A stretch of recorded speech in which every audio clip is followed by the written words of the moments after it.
نے ختم نبوت صلی اللہ علیہ وآلہ وسلم کی برکت سے جو اپنے محبوب صلی اللہ علیہ وآلہ وسلم کی مبارک دعوت کا کام امت کو ٹرانسفر کیا تھا، کنتم خیر امۃ اخرجت للناس تأمرون بالمعروف وتنہون عن المنکر وتؤمنون باللہ، تم سب سے بہترین امت ہو جو لوگوں کے نفع کے لیے نکالے گئے ہو، نیکی کا حکم دیتے ہو اور برائی سے روکتے ہو اور اللہ پر ایمان رکھتے ہو۔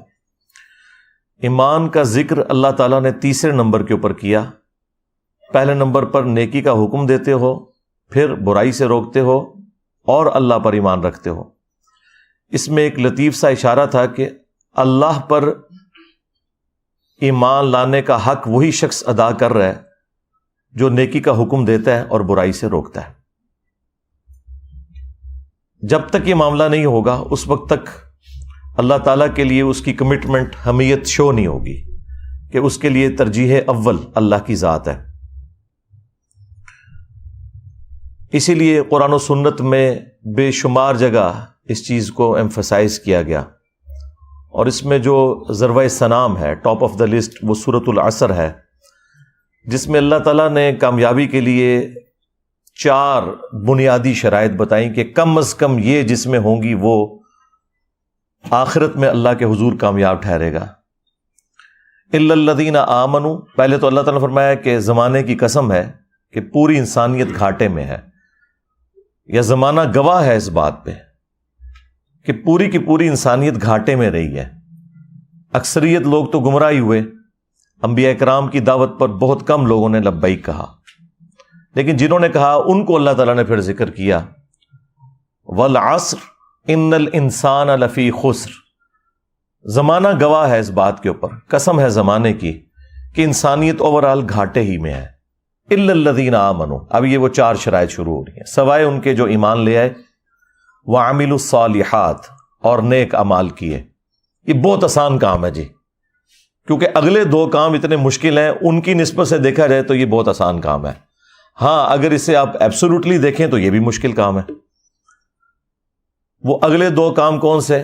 نمبر 3، وَتَوَاصَوْا بِالْحَقِّ، اور حق بات کی وصیت کرتے رہے، وہی امر بالمعروف ونہی عن المنکر، یعنی نیکی کا حکم دینا اور برائی سے روکنا۔ اس میں بھی جو برائی سے روکنا ہے یہ زیادہ مشکل کام ہے۔ نیکی کا حکم آپ دیں، لوگ آپ کو ہار بھی بنائیں گے، جیسے ہی برائی کا ذکر آپ کریں گے کہ یہ کام نہ میں نے کرنا ہے نہ کسی کو کرنے دینا ہے، تو دیکھیں کہ وہی عاشقان رسول، وہی عاشقان توحید آپ کے مخالف ہو جائیں گے، جس کی سب سے نمائندہ مثال رسول اللہ صلی اللہ علیہ وآلہ وسلم کی مبارک ذات ہے۔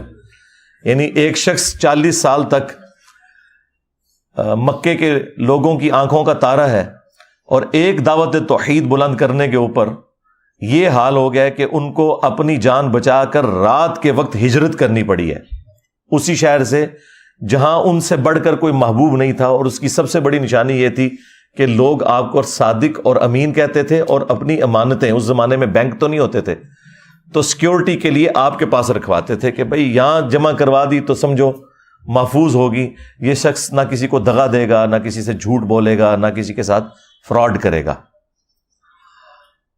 تو اگر رسول اللہ صلی اللہ علیہ وآلہ وسلم کا یہ سٹیٹس ہے تو باقی تو شاہی کوئی نہیں، پھر سیدھی سی بات ہے۔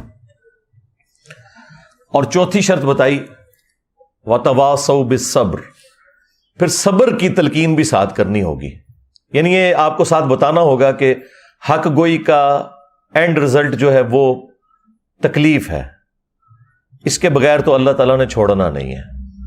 اس لیے آپ دیکھیں کہ انبیاء کرام علیہ السلام کے اوپر اتنی تکالیف آتی ہیں۔ یہ جو آپ کو وائزین بتاتے ہیں نا کہ اللہ کے راستے پر چلنے کا الٹیمیٹ انجام یہ ہے کہ انسان کو کوئی سکھ نصیب ہو جاتا ہے دنیا میں، تو یہ بالکل آپ کو غلط بتاتے ہیں۔ ہاں یہ بات درست ہے کہ دنیا میں آئی ہوئی تکلیف برداشت کرنا آسان ہو جاتا ہے، اور یہی ہے فی الدنیا حسنہ۔ فی الدنیا حسنہ کا یہ مطلب نہیں ہے کہ آپ کو تکلیف نہیں آئے گی، ورنہ تو انبیاء کرام علیہ السلام کو کوئی تکلیف نہ آتی، ان کے اہل البیت علیہ السلام کو کوئی تکلیف نہ آتی، ان کے جانثار صحابہ کرام علیہم رضوان کو کوئی تکلیف نہ آتی، لیکن ان کی تکلیفیں جب ہم دیکھتے ہیں تو ہم تو ان کے مقابلے میں شاہی کوئی نہیں۔ یہاں تو پھر بھی لاش گھر واپس آ جاتی ہے. آپ ذرا امیجن کریں کہ جو صحابہ کرام اور تابعین جنگ یرموک میں اور قادسیہ میں اتنی دور گھر سے 1000 کلومیٹر 1500 کلومیٹر گئے اور جو راستے میں بھی فوت ہوئے اور جو میدان جنگ میں شہید ہوئے, تو ان کی قبریں وہیں بنتی تھیں. وہ لاشیں واپس نہیں آتی تھیں, نہ آ سکتی تھی. ظاہر ہے وہ پھر لاش ڈیکمپوز ہونا شروع ہو جاتی ہے. آج کل تو ہمارے پاس چونکہ ہوائی جہاز کا سفر ہے, ڈی فریزر موجود ہیں اور یہ سارے کے سارے سرد خانوں والا سلسلہ شروع ہے, تو اس لیے اس زمانے میں تو ایون امیر حمزہ آپ دیکھ لیں, وہ تو مدینہ شریف کے بالکل ساتھ غزوہ احد کا میدان ہے, ان کو مدینے میں نہیں لا کے دفن کیا گیا, وہیں احد کے میدان میں ان کی قبر بنی ہے. تو جہاں جہاں ہوتے تھے, جنگ یمامہ میں جو لوگ شہید ہوئے ہیں آپ دیکھیں, عمر سیریز میں انہوں نے فلمایا نہیں ہے, وہ جو صحابہ کرام 700 سے زیادہ تو حفاظ شہید ہوئے تھے, ان کی قبریں وہیں اسی میدان میں بنی ہیں. وہ جو جھوٹا کذاب تھا مسلمہ کذاب, اس کے خلاف جو جنگ ہوئی, تو لاشیں گھر نہیں آیا کرتی تھیں. تو آپ اندازہ کریں, اس کا مطلب ہے کہ صحابہ کرام جب بھی گھروں سے نکلتے تھے تو وہ واقعی الوداعی ملاقات ہوتی تھی. وہ آپ والی نہیں جو آپ حج اور عمرے پہ جاتے ہیں. آپ تو ملاقات اس لیے کر کے جاتے ہیں نا کہ بتا کے جائیں کہ میں چلے آ جائیں, اور ساتھ یہ میسج دیتے ہیں کہ جب میں واپس آؤں گا تو پھر مبارک کے لیے میرے گھر آنا ہے, ادروائز میں پوری زندگی اپنے دل میں تیرے خلاف بغض چھپا کے رکھوں گا کہ تو آیا نہیں تھا مبارکباد دینے. لیکن ادھر تو بھائی معاملہ ہی کچھ اور تھا. تو یہ ختم نبوت صلی اللہ علیہ وآلہ وسلم کی برکت سے یہ جو کام شفٹ ہوا ہے, وتواصوا بالحق اور وتواصوا بالصبر, یا امر بالمعروف ونہی عن المنکر, یہ بہت مشکل کام ہے, یہ نبیوں والا کام ہے. لیکن اس کائنات کا سب سے بڑا انعام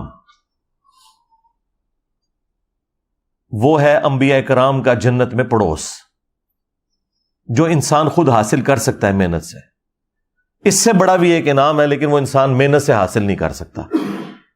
وہ یہ ہے کہ انسان کو اللہ تعالیٰ پیغمبر بنا دے. یہ وہبی ہے, یہ کسبی نہیں ہے, یعنی اللہ کے عطا کرنے پر ہے. اس کے علاوہ جتنے بھی مراتب ہیں وہ محنت سے حاصل ہو سکتے ہیں.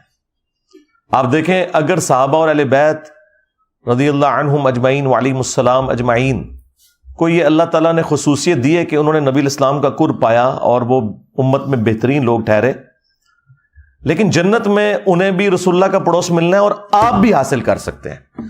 جنت میں سٹیٹس برابر ہو گیا, ہاں مراتب وہاں فرق ہو سکتے ہیں, لیکن نبی الاسلام کے پڑوس میں اگر کسی کو آج جگہ مل جائے یا اس زمانے کے بندے کو, at the end of the day وہ برابر ہو گیا, کیونکہ نبیوں کا پڑوس تو مل گیا نا. اور وہ ان لوگوں کے لیے جو نبیوں والا کام کریں گے. اللہ نے یہ کام تو لینا ہے, چونکہ ختم نبوت کی برکت سے اب یہ کام امت سے لیا جانا ہے, پیغمبر کوئی نہیں آنا. تو اب یہ امت کی خوش قسمتی ہے کہ کون کون اپنے آپ کو بھرتی کروا لیتا ہے اس کام کے لیے. آواز تو اللہ کی طرف سے لگی ہوئی ہے کہ جس نے بھرتی ہونا ہے ہو جائے, نبیوں والا کام کرے اور جنت میں اپنے پیغمبر کے ساتھ پڑوس حاصل کر لے صلی اللہ علیہ وآلہ وسلم.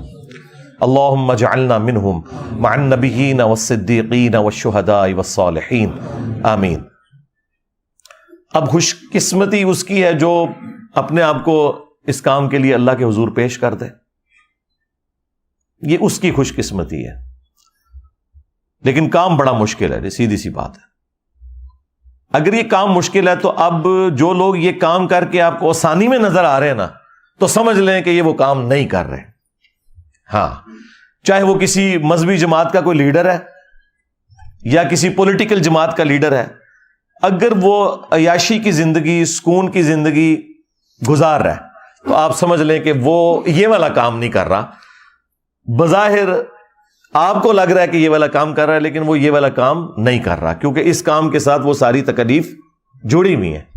اگر وہ ان تکلیف سے نہیں گزر رہا اور دین کا کام کرنے سے اس نے اپنا دنیاوی سٹیٹس اتنا بلند کر لیا ہے کہ پہلے اس کے پاس ایک سائیکل بھی نہیں تھی اور آج اس کے پاس پراڈوز آ گئی ہوئی ہیں, لینڈ روورز آ گئی ہوئی ہیں, اور پتہ نہیں کہڑی کہڑی گڑیاں نے منوس قسم دی ہیں, من تو نام نہیں ہونا دے آمدے تو کو سنتا رہنا. تو اگر یہ گاڑیاں آ گئی ہیں اس کے پاس اور اس کا سورس آف انکم کوئی بھی نہیں ہے سوائے اس کے کہ وہ دین سے کھا رہا ہے, تو آپ سمجھ لیں کہ وہ نبیوں والے طریقے پہ نہیں ہے. اگرچہ انبیاء کرام علیہ السلام بھی دعوت و تبلیغ میں جب مشغول ہوتے تھے تو ان کا بھی سورس آف انکم بیت المال ہوتا تھا، لیکن وہ اس سے جدادیں نہیں بناتے تھے. ورنہ مجھے بتائیں کہ نبی علیہ السلام وفات تک فاقوں میں کیوں رہے ہیں؟ غزوہ خیبر کے بعد تو اللہ تعالیٰ نے اتنی وسعت دے دی تھی، پھر خمس بھی رکھ دیا گیا مال غنیمت. لیکن بخاری مسلم اٹھائیں، ہماری ماں سیدہ عائشہ سلام اللہ علیہا کہتی ہیں کہ نبی علیہ السلام کی وفات تک ہماری یہ حالت تھی کہ بعض اوقات 1 مہینہ، بعض اوقات 2، بعض اوقات 3 مہینے، یعنی ہم چاند ان کا نکلتے ہوئے دیکھتے تھے اور ہمارے گھر میں چولہا نہیں جلتا تھا، پکانے کے لیے کوئی چیز نہیں ہوتی تھی، 2 کالی چیزوں پہ کھجور اور پانی کے اوپر گزارا ہوتا تھا. اور وہ بھی یہ نہ سمجھیں کہ کوئی ٹنوں ٹن کھجوریں ہوتی تھیں یا میٹھا پانی. اس زمانے میں تو بڑا مشکل کام تھا، کئی کلومیٹر سے بھر کے لانا پڑتا تھا، یہ بورنگ والا سسٹم تو نہیں تھا. تو 2 کھجوریں صبح، 2 شام کے وقت، اور وہ بھی کبھی نہیں ملتی تھی. آپ اندازہ کریں اس طرح کی جو صورتحال ہے. ہم اپنی زندگی کو دیکھیں اور رسول اللہ صلی اللہ علیہ وآلہ وسلم کی مبارک زندگی کو دیکھیں تو آپ کو زمین و آسمان کا فرق نظر آئے گا اس حوالے سے. تو آج اگر کسی نے دینی سٹیٹس سے اتنا کچھ حاصل کر لیا ہے تو آپ سمجھ لیں کہ اس نے دین کو سورس آف انکم بنایا ہوا ہے، جس سے اپنی جائیدادیں بنا لی ہیں. اور انبیاء اکرام کے بارے میں آپ سورۃ الاعراف میں تفصیل کے ساتھ ہر پیغمبر کا جب ذکر آیا نا تو اس نے اپنی امت کو ایک ہی درس دیا ہے، لا اسألکم علیہ اجرا، اس دعوت و تبلیغ کے بدلے میں میں تم سے کوئی اجر نہیں مانگتا، میرا اجر میرے رب کے حضور پکا ہے. یعنی وہ یہ نہیں کہتے تھے کہ آپ ہمیں اس کے بدلے کچھ دیں، نہیں، وہ کہتے تھے ہمارے رب کے حضور اجر پکا ہو گیا. تو اللہ تبارک و تعالیٰ نے اپنے محبوب صلی اللہ علیہ وآلہ وسلم کی امت کو جو یہ کام ٹرانسفر کیا ہے، یہ نبیوں والا کام ہے، اور اسی کام کی وجہ سے اس امت کی فضیلت ہے. آپ اکثر یہ سنتے ہیں نا کہ جی امت محمدیہ صلی اللہ علیہ وآلہ وسلم بڑی فضیلت والی امت ہے، تو اس کو وہ رسول اللہ کی مبارک ذات کے ساتھ ریلیٹ کرتے ہیں کہ شاید اس وجہ سے کہ نبی علیہ السلام کا مرتبہ بہت بلند ہے انبیاء کرام میں. اس وجہ سے نہیں ہے، اس وجہ سے ہے کہ نبی صلی اللہ علیہ وآلہ وسلم پر اللہ تعالیٰ نے ختم نبوت کر کے نبیوں والا کام نبی علیہ السلام کی امت کو شفٹ کر دیا. اصل میں یہ جو کام شفٹ ہوا ہے نا نبیوں والا، اس کی وجہ سے اس امت کا مرتبہ اگلی امتوں سے بڑھ کر ہو گیا کہ وہ جو انڈیویجول لیول کے اوپر انبیاء کرام مختلف علاقوں میں، قوموں میں آتے تھے اور وہ دعوت و تبلیغ کا کام کرتے تھے، ان کے جانثار ساتھی ان کے ساتھ ہوتے تھے. لیکن نبی علیہ السلام کے کیس میں آپ کے دنیا سے تشریف لے جانے کے بعد یہ پوری لیگیسی ٹرانسفر ہوئی ہے آپ کی امت کے اندر. چونکہ کام نبیوں والا ملا، لہٰذا یہ پوری کی پوری امت بنی اسرائیل کے پیغمبروں کی طرح ہے. یہ جو اکثر وہ کہتے ہیں نا جی ان کا مرتبہ جو ہے وہ نبیوں کی طرح ہے، مرتبہ نہیں ہے. انبیاء کے تو مرتبے کو کوئی پہنچ نہیں سکتا. انبیاء کرام علیہ السلام کا جو سٹیٹس تھا دعوت و تبلیغ کا، وہ والا اس امت میں ٹرانسفر ہوا ہے. اس کی وجہ سے یہ امت اگلی امتوں سے ممتاز ہے. جس طرح اگلی امتوں میں ہر قوم، قبیلے اور علاقے میں الگ سے پروفٹ آتا تھا، اس امت میں اب وہ پروفٹس نہیں آئیں گے، بلکہ اللہ تعالیٰ وقتاً فوقتاً ہر جگہ اپنے بندوں کو اٹھائے گا جو نبی نہیں ہوں گے، نبی کے امتی ہوں گے، لیکن وہ کام پیغمبروں والا کریں گے، اور کام اتنا بڑا کریں گے کہ اگر آپ اس کا والیوم چیک کرنا شروع کر دیں نا تو اگلے انبیاء کرام کی جو محنت کا والیوم ہے اس سے یہ بہت بڑا والیوم ہے والیوم کے اعتبار سے. یعنی حضرت نوح علیہ السلام نے 950 سال میں جو محنت کی ہے تو ان کی کشتی کے اندر صرف 78 لوگ بیٹھے ہوئے تھے، اور یہاں ختم نبوت کی برکت سے 350-400 بندہ تو یہاں بیٹھا ہوا ہے اس وقت. اور یہ بھی کسی نبی کی موجودگی میں نہیں، نبی کو دنیا سے گئے ہوئے آلموسٹ 1400 سال ہو چکے میں. تو یہ ختم نبوت کی برکت آپ کو نظر آئی. اور دعوت بھی وہی ہے، اسی پیٹرن کے اوپر ہے، زیرو ٹالرنس توحید کے اوپر. یعنی اگلی امتوں کا یہ حال تھا کہ حضرت موسیٰ علیہ السلام 40 دن کے لیے آلموسٹ گئے ہیں کوہ طور پر، اور پیچھے 70,000 ان کے صحابہ جو ساتھی تھے مرتد ہو گئے. انہوں نے بچڑے کا ماڈل بنا کے اس کی پوجا شروع کر دی. ایک دن میں 70,000 وہ قتل ہوئے، اور عام انسان نہیں، حضرت موسیٰ کے اصحاب. لیکن اللہ نے ان کی توبہ قبول کر لی. وہ قرآن میں ہے کہ توبہ قبول ہو گئی، لیکن کہا گیا کہ توبہ یہ ہے کہ یہ قتل کیے جائیں گے. دنیا میں اب ان کو رہنے کا حق نہیں ہے، اب ان کو جنت ملے گی لیکن دنیا میں ان کی گردنیں اتریں گی. اور ادھر دیکھیں نبی علیہ السلام کو تشریف لے جائے ہوئے 1400 سال تقریباً گزر چکے ہیں، لیکن توحید اسی طریقے سے ٹنا ٹن ہے، زیرو ٹالرنس ہے. اور اگر کسی کو سمجھ نہیں آ رہی نا تو ہمارے پلیٹ فارم کی برکات دیکھ لے اور بتائے کہ اس توحید میں کوئی شخص کوئی حرف کوئی کلام کر کے بتائے کہ قرآن میں جو اللہ تعالیٰ نے جس پیشن سے توحید بیان کی ہے، جو نبیوں والی توحید ہے، شیطانی بابوں والی توحید نہیں، شیطانی توحید نہیں بلکہ رحمانی توحید. اس کے اوپر میں تفصیلی کئی ایک ویڈیوز میں بول چکا ہوں. تو یہ برکت ہے ختم نبوت کی. بخاری مسلم میں حدیث ہے قیامت والے دن کئی انبیاء اس حال میں آئیں گے، کسی کے ساتھ 4 امتی، کسی کے ساتھ 3، کسی کے ساتھ 2، کسی کے ساتھ 1، اور کسی کے ساتھ ایک بھی نہیں ہوگا. ایک بھی امتی نہیں ہوگا جو ایمان لایا ہو. اب اس اعتبار سے ذرا اس امت کو دیکھیں تو آپ برکات دیکھ لیں. بخاری مسلم دونوں میں حدیث ہے، نبی علیہ السلام نے فرمایا کہ جنتیوں کا نصف میری امت سے ہوگا. ہاں، اور ایک اور حدیث ہے بخاری و مسلم میں، نبی صلی اللہ علیہ وآلہ وسلم نے فرمایا کہ اگلے انبیاء پہ جو لوگ ایمان لے کر آتے تھے ان کے معجزات کی وجہ سے لاتے تھے. مجھے اللہ نے وحی کا معجزہ دیا، یعنی قرآن. میں اللہ سے امید کرتا ہوں کہ سب سے زیادہ جنت میں جانے والے پیروکار میرے ہوں گے، کیونکہ میرا معجزہ سب سے بڑا ہے. یہ نبی علیہ السلام کا معجزہ قرآن، ٹھیک ہے. اور یہ اتنا بڑا معجزہ ہے کہ یہ اتنی لاڈلی کتاب ہے کہ اس سے پہلے کوئی کتاب اللہ نے محفوظ بھی نہیں کی، اور وہ بھی ختم نبوت کی برکت سے ایسا ہوا کہ چلو نبی تو دنیا میں موجود نہیں ہے، لیکن نبی کا خلیفہ، نبی کا وصی، نبی کا سلیبس وہ اللہ تعالیٰ نے محفوظ کر دیا.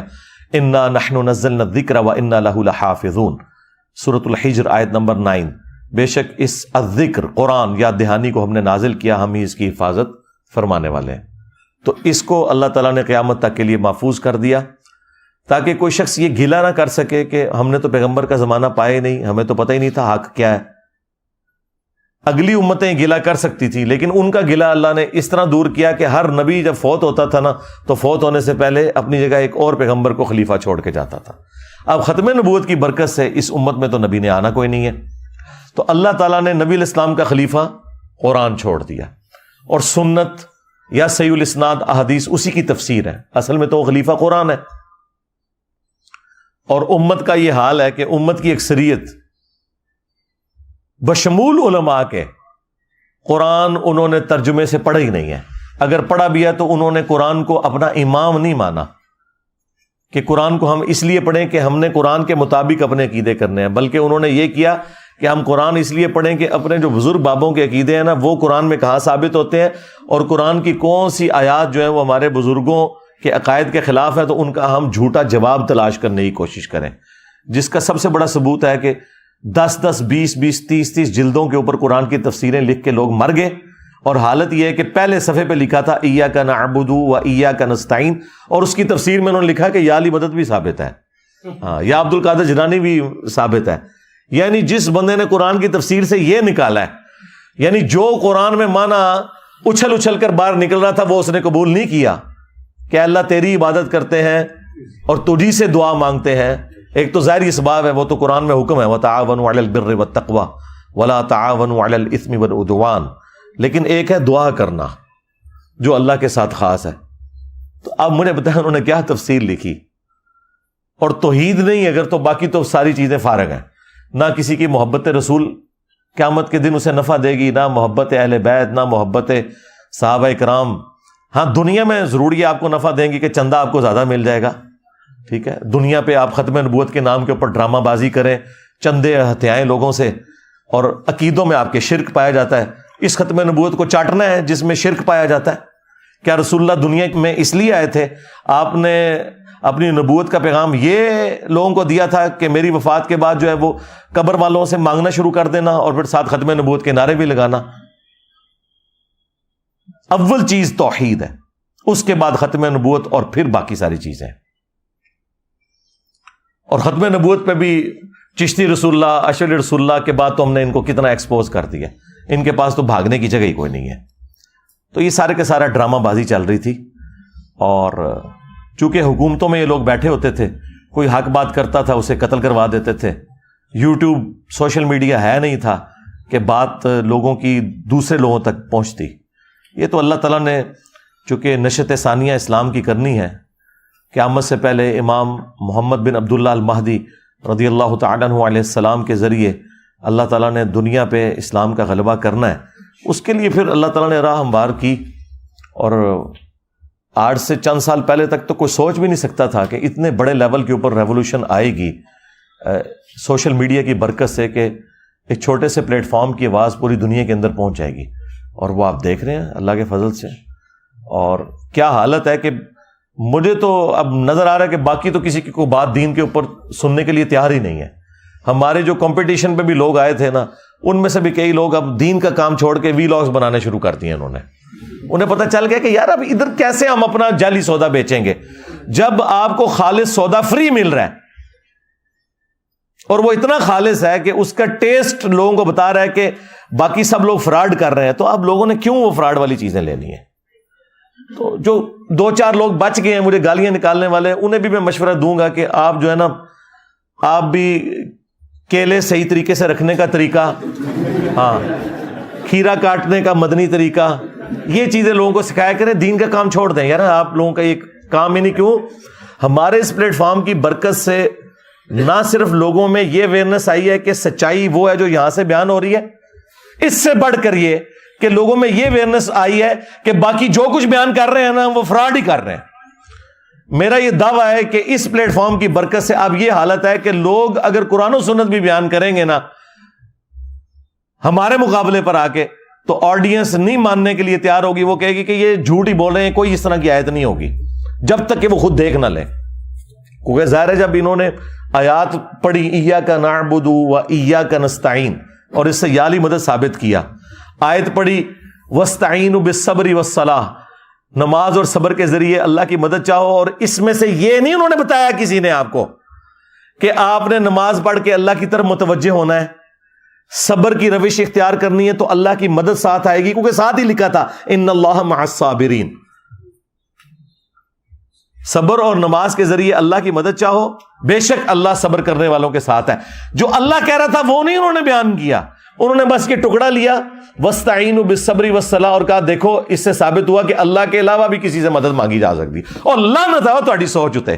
قرآن کی تعریف کرنے والے لوگوں، غداروں، عزتیں اویل کی ہیں تم نے رسول اللہ کے نام کے اوپر، سواریاں سوار کی تم نے مکے اور مدینے کی آوازیں لگا کر، اور پھینکی جا کے اجمیر میں، بغداد میں اور دیوبند اور بریلی کے اندر غداری کی ہے تم لوگوں نے اپنے نبی کے ساتھ۔ غدار ہو تم اپنے پیغمبر کے صلی اللہ علیہ وآلہ وسلم۔ تو یہ اس میں سے نکال رہے ہیں کہ غیر اللہ کی مدد ثابت ہوتی ہے۔ جی تو آج تک کسی بھی مسلمان نے کہا ہے کہ المدد یا نماز میری مدد فرمائیے مشکل کشا، المدد یا صبر، اور جسے ثابت کر رہے ہو وہ تم نے کبھی نہیں کیا تھا، تو اس سے تم نے غیر اللہ کی مدد اور پھر اپنے بابے پکارنے شروع کر دیے، اس میں بھی یہ نہیں نکل رہا تھا۔ وہ ساتھ ہی اللہ نے کہہ دیا ان اللہ مع الصابرین، اللہ صبر کرنے والوں کے ساتھ ہے۔ جو نماز اور صبر کی روش اختیار کرے گا اللہ کی مدد اس کے لیے آئے گی۔ اس میں سے غیر اللہ کی مدد کہاں سے ثابت ہو گئی؟ آپ اندازہ لگائیں، یہ تمام بریلوی علماء چاہے پرانے بزرگ ہوں یا نئے اس آیت کو ٹاپ آف لسٹ بیان کرتے ہیں غیر اللہ سے مدد کے لیے۔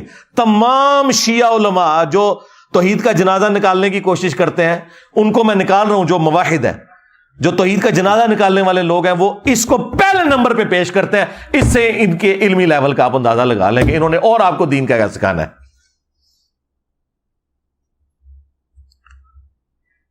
اچھا، کوئی اگر دائی اٹھتا بھی ہے تو وہ غامدی صاحب کی طرح کوشش کرتا ہے کہ پیار محبت سے کوئی بات پہنچانے کی کوشش کریں تو دیکھ لیں لوگوں کو بات سمجھ نہیں آتی. اگر کسی کو آئی ہے تو وہ وہی لوگ ہیں جو پہلے ممی ڈیڈی تھے, پہلے بھی ان کے دماغ میں فطور نہیں تھا, اب بھی نہیں ہے. لیکن جو کٹر قسم کی پبلک ہے, بریلوی, دیوبندی, اہل حدیث, شیعہ, ان کا تو اس لیول کے اوپر مینٹل ماڈل بن چکا ہے کہ ان کو توڑ کے بھی آپ دوبارہ بنائیں نا, پھر بھی آپ ان کے دماغ میں قرآن و سنت داخل نہیں کر سکتے. لیکن اللہ کے فضل سے ہمارے اس پلیٹ فارم نے آپ دیکھیں کیا دنیا میں تبدیلی آپ کے سامنے نظر آ رہی ہے.